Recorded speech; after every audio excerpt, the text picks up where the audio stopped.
Throughout this pandemic, the men and women of our Defence Forces have stepped up time and time again to support the efforts of the HSE in combating the spread of COVID-19 and helping us to keep everyone safe. Our Defence Forces have undertaken a wide range of vital roles as coordinated by the Joint Task Force during the crisis, and they stand ready to play a crucial role in the ongoing rollout of the vaccination programme.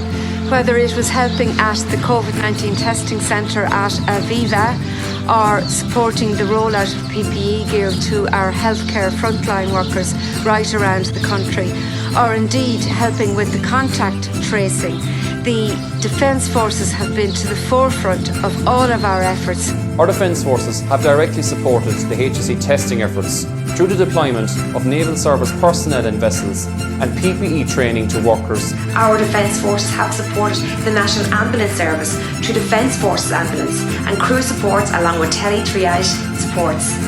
Our Air Corps transported COVID-19 tests to Germany along with the collection of PPE for more than 260 cargo flights. So it's important that we say thank you. Thank you. Thanks very much. Thank you for your service.